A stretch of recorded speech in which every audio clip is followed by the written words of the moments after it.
नमस्कार, मैं हूं माधुरी। आप देख रहे हैं वागड़ वार्ता 91। वागड़ वार्ता 91 में आपका स्वागत है। प्रदेश और संभाग की ताजा तरीन खबरों से जुड़ने के लिए आज ही हमारे चैनल को सब्सक्राइब कर लें और बेल आइकन को जरूर दबाएं।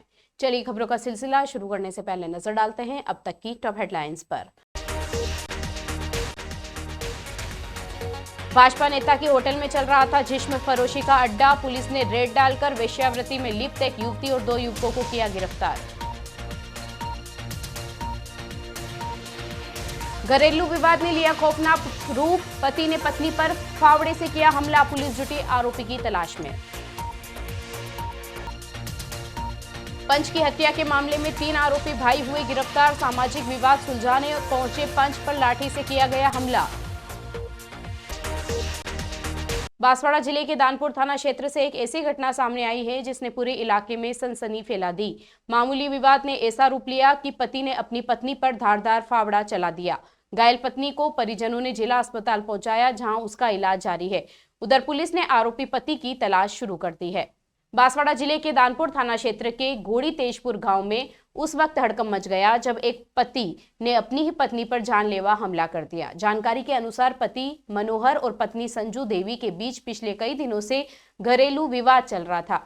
कहा जा रहा है कि किसी मामूली बात को लेकर दोनों के बीच कहासुनी हुई और देखते ही देखते ये झगड़ा इतना बढ़ गया कि गुस्से में मनोहर ने पास में रखा फावड़ा उठा लिया और पत्नी पर वार कर दिया। हमले में संजू देवी गंभीर रूप से घायल हो गई और लहूलुहान हालत में जमीन पर गिर पड़ी। शोर सुनकर परिजन और पड़ोसी मौके पर पहुंचे, जिन्होंने घायल महिला को तुरंत जिला अस्पताल पहुंचाया। फिलहाल संजू देवी का इलाज जारी है और उसकी हालत नाजुक बताई जा रही है। सूचना मिलते ही दानपुर थाना पुलिस घटनास्थल पर पहुंची और पूरे मामले की जांच शुरू की। पुलिस के अनुसार आरोपी पति हमले के बाद मौके से फरार हो गया है। उसकी तलाश के लिए टीमें गठित की गई है। ग्रामीणों ने बताया कि पति पत्नी के बीच आए दिन झगड़े होते थे। कई बार परिजनों और गांव के बुजुर्गों ने सुलह करने की कोशिश भी की, लेकिन घरेलू तनाव बढ़ता ही गया। अब पुलिस इस पूरे मामले को हत्या के प्रयास की धाराओं में दर्ज कर जांच शुरू कर रही है। डूंगरपुर जिले के दोवड़ा थाना क्षेत्र में सामाजिक विवाद सुलझाने पहुंचे एक पंच की हत्या ने पूरे इलाके को दहला दिया। पंचों की बैठक के दौरान 3 भाइयों ने अचानक लाठियों से हमला कर दिया, जिसमें जयंती लाल नामक पंच की मौत हो गई।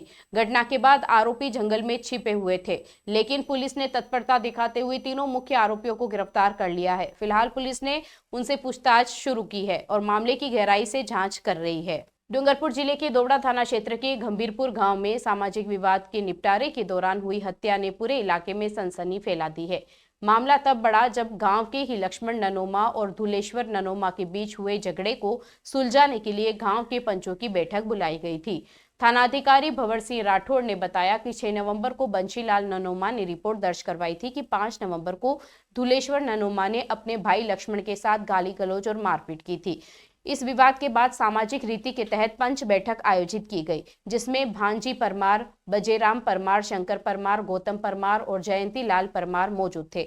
चर्चा के दौरान अचानक धुलेश्वर ननोमा अपने भाइयों भेरूलाल और गुंजन ननोमा के साथ लाठी लेकर पहुंचा और पंचों पर हमला कर दिया। इसी बीच एक लाठी जयंती लाल के सिर पर इतनी जोर से लगी कि वह बेहोश होकर गिर पड़ा। अन्य पंच भी घायल हुए। घायल जयंती लाल को पहले बनकोड़ा पीएससी, फिर जिला अस्पताल और बाद में उदयपुर रेफर किया गया, लेकिन रास्ते में उसकी मौत हो गई।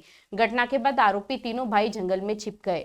पुलिस ने लगातार दबिश देकर उन्हें जंगल के क्षेत्र से गिरफ्तार किया है। फिलहाल तीनों आरोपियों से पूछताछ जारी है। ऑपरेशन शिकंजा के तहत हत्या और मारपीट के मुलजिमान नन्नू राम के तीनों पुत्र धुलेश्वर, भैरूलाल व गुंजन ने अपने मोबाइल बंद कर खेतों व जंगलों में गायब हो गए थे, जिन्हें बामशक्कत रातों रात तलाश कर डिटेन किया गया और गिरफ्तार किया, जिन्हें जेल भिजवाया जा रहा है। डूंगरपुर पुलिस की स्पेशल टीम ने बुधवार रात एक होटल पर छापा मारा। कार्रवाई में होटल से वेश्यावृत्ति में लिप्त एक युवती और 2 युवकों को पकड़ा। बताया जा रहा है कि यह होटल भाजपा सलारेश्वर मंडल उपाध्यक्ष महिपाल सिंह का है। फिलहाल पुलिस ने पीटा एक्ट के तहत मामला दर्ज कर तीनों को गिरफ्तार किया है और होटल में चल रही गतिविधियों की गहन जांच शुरू कर दी है। डूंगरपुर के दंबोला थाना क्षेत्र की पीट कस्बे में बुधवार रात पुलिस की स्पेशल टीम ने एक होटल पर छापेमारी कर हड़कंप मचा दिया। यह होटल भाजपा सलारेश्वर मंडल उपाध्यक्ष महिपाल सिंह का बताया जा रहा है। पुलिस को लंबे समय से इस होटल में अवैध गतिविधियों की शिकायतें मिल रही थी। इन शिकायतों के बाद जिला पुलिस अधीक्षक के निर्देश पर गठित स्पेशल टीम ने दबिश दी। जैसे ही पुलिस टीम होटल में पहुंची, अफरा तफरी मच गई। काउंटर पर एक युवक बैठा मिला, जबकि एक कमरे में एक युवक और युवती आपत्तिजनक स्थिति में पाए गए। पुलिस को होटल में ठहरने से जुड़े कोई वैध दस्तावेज नहीं मिले। मौके से तीनों को हिरासत में लेकर दंबोला थाना लाया गया, जहां पूछताछ के बाद उन्हें पीटा एक्ट के तहत गिरफ्तार किया गया। पुलिस अब यह जांच कर रही है कि होटल में इस तरह की गतिविधियां कब से चल रही थी और इसमें कौन कौन लोग शामिल हैं। सूत्रों के अनुसार होटल के आसपास के कुछ स्थानीय लोग लंबे समय से इसकी शिकायत कर रहे थे, लेकिन बुधवार रात पहली बार ठोस सबूत मिलने पर कार्रवाई की गई। इस मामले पर होटल मालिक और भाजपा सालेश्वर मंडल उपाध्यक्ष महिपाल सिंह ने सफाई देते हुए कहा कि उन्होंने होटल को अप्रैल महीने से किराए पर दे रखा है और संचालन किराएदार के जिम्मे है। उनका कहना है कि अगर वहां अवैध काम हुआ है तो वे न केवल होटल खाली करवाएंगे बल्कि पुलिस कार्रवाई में भी उनका सहयोग करेंगे। फिलहाल पुलिस की जांच जारी है और यह पता लगाने की कोशिश की जा रही है कि इस रैकेट में और कौन लोग शामिल है। इस कार्रवाई ने पूरे इलाके में हड़कंप मचा दिया है और होटल के बाहर भारी भीड़ जमा हो गई है। श्रीमान मनीष कुमार जी, एसपी साहब जिला डूंगरपुर के निर्देश में जिला डूंगरपुर पुलिस अवैध गतिविधियों पर पैनी नजर रखी हुई है, जिसके मद्देनजर कल दिनांक 12 नवंबर को सूचना मिली कि पीट स्थित पलक होटल पर बाहर से लड़कियां ला करके देह व्यापार कराए जा रहे हैं, जिस पर मंसियो सिमुलवाड़ा के साथ एसएचओ दंबोला रिजवान खान व जिला विशेष टीम द्वारा संयुक्त कार्रवाई कर दबिश दी गई। पलक होटल के द्वितीय माले से एक युवती अहमदाबाद निवासी व 2 लड़के जिगर प्रजापत व राजू मीणा को गिरफ्तार किया गया है, जिसमें अग्रिम अनुसंधान जारी है।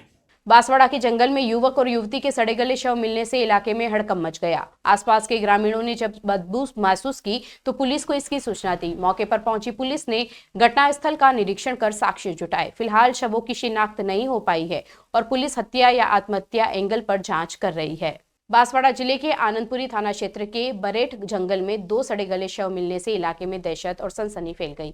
यह इलाका गुजरात की सीमा से सटा हुआ है और जंगल घना होने के कारण यहाँ लोगों की आवाजाही बहुत कम होती है। बुधवार शाम ग्रामीणों ने तेज बदबू महसूस की तो पास जाकर देखा कि वहां एक युवक और एक युवती के शव पड़े थे। तुरंत पुलिस को सूचना दी गई। थोड़ी ही देर में आनंदपुरी थाना पुलिस मौके पर पहुंची। टीम ने फॉरेंसिक यूनिट के साथ घटनास्थल का निरीक्षण किया और आसपास के साक्ष्य जुटाए। दोनों शवों की हालत बेहद खराब थी, जिससे आशंका जताई जा रही है कि मौत को कई दिन बीत चुके हैं। पुलिस का कहना है कि शुरुआती जांच में यह मामला प्रेम प्रसंग से जुड़ा हुआ प्रतीत होता है, लेकिन हत्या या आत्महत्या जैसी अन्य संभावना को भी नजरअंदाज नहीं किया जा सकता। शवों के पास से कोई पहचान पत्र या मोबाइल फोन नहीं मिला है, जिससे मृतकों की पहचान फिलहाल नहीं हो सकी है।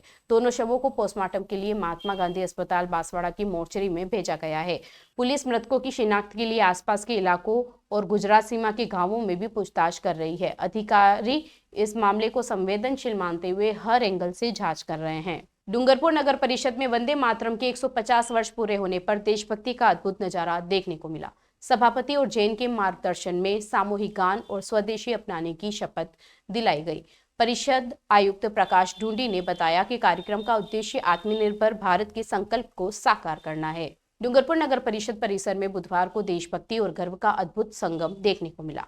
मौका था राष्ट्रीय गीत वंदे मातरम के 150 वर्ष पूर्ण होने का। इस अवसर पर नगर परिषद सभापति अमृत कलासुआ और उप सभापति सुदर्शन जैन के मार्गदर्शन में सामूहिक गान और शपथ समारोह का आयोजन किया गया। कार्यक्रम की शुरुआत में नगर परिषद के समस्त अधिकारी, कर्मचारी और आमजन एकत्र हुए और एक स्वर में वंदे मातरम का गान किया। पूरा परिसर देशभक्ति के जोश में गूंज उठा। इसके बाद सभापति अमृत कलासुआ ने सभी उपस्थित लोगों को स्वदेशी अपनाने की शपथ दिलाई। आयुक्त प्रकाश ढूंढी ने बताया कि प्रधानमंत्री नरेंद्र मोदी के आत्मनिर्भर भारत के संकल्प को साकार करने के उद्देश्य से यह आयोजन किया गया। सभापति कलासुआ ने कहा कि वंदे मातरम केवल एक गीत नहीं बल्कि भारत की आत्मा की आवाज है। यह हर भारतीय के भीतर श्रद्धा, संकल्प और मातृभूमि के प्रति समर्पण की भावना जागृत करता है। उन्होंने कहा कि जब हम स्वदेशी उत्पादों को अपनाते हैं तो न केवल भारतीय उद्योग और व्यापार मजबूत होता है बल्कि रोजगार के अवसर भी बढ़ते हैं।